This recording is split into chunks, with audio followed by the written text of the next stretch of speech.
The Ant and the Big Bad Woolly Goat by Andrew Fusek Peters.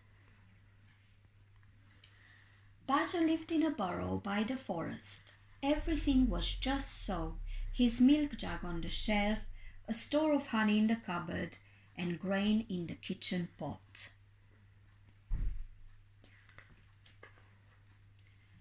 One fine summer's day he went into the garden to pick cabbages for his soup.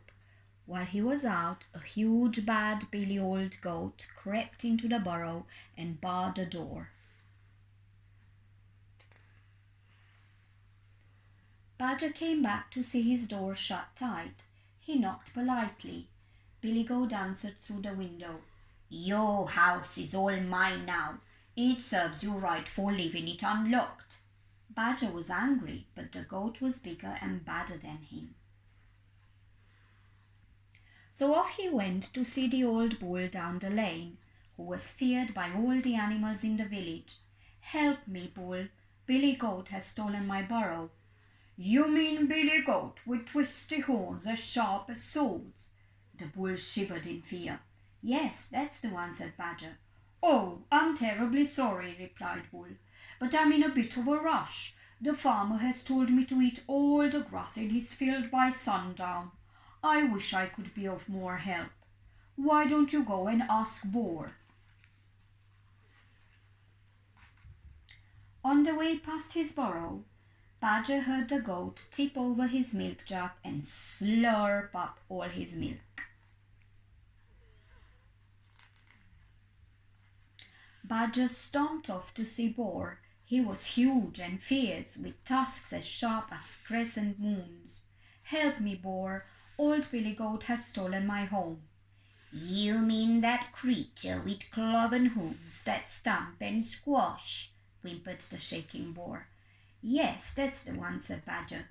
"I'm terribly sorry, but I'm on a very important job right now, guarding the forest against trespassers." He grunted loudly and charged around to show how big and scary he was. "I wish I could be of more help.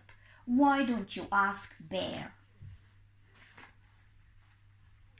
On the way past his burrow, Badger heard Billy Goat smash a jug and lick up all his honey.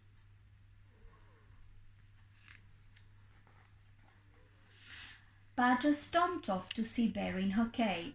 She towered over Badger. The claws in her paws could cut a tree in half.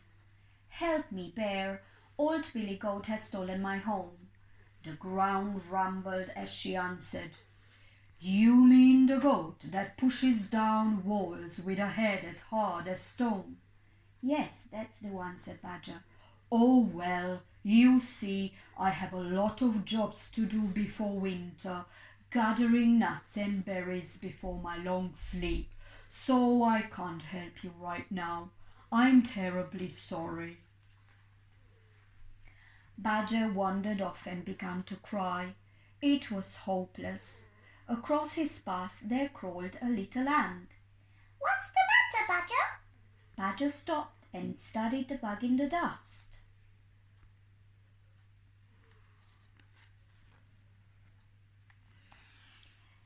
"Nothing you can help me with, little ant." "Well, why don't you tell me about it and we'll see," suggested Ant. Badger told him the whole story, and Ant came up with a brilliant idea. "But my dear Ant, are you quite sure it will work?" asked Badger. "We can only try," said Ant. Badger nodded and off they set. As they approached the burrow, Badger hid behind a tree. Goat had smashed open the grain pot and was busy stuffing himself. Ant crawled up the door and through the keyhole.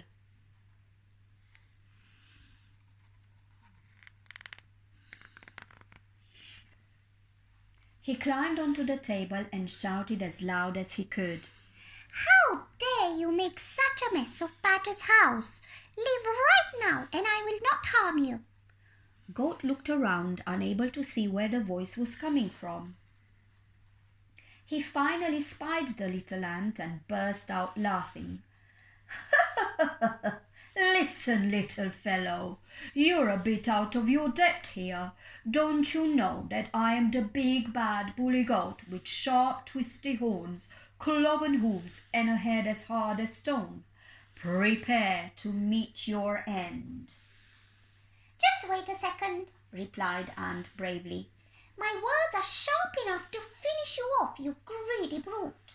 Oh, yes? Prove it, growled Goat. Lean closer, shouted Ant, and feel the stink of my insults. Billy Goat leaned closer, and at that moment Ant stung him right on the nose. You see, Goat, size isn't everything, cried Ant, leaping up and down in delight. As for Billy Goat, well, he screamed and his nose swelled up so much he couldn't see a thing. He blundered around the room, squeezed through the window, and fled howling into the night. Badger ran out from his hiding place to thank Ant with all his heart. He saw that good things sometimes come in small packages. Ant and Badger became the best of friends and lived together in the burrow for the rest of their days.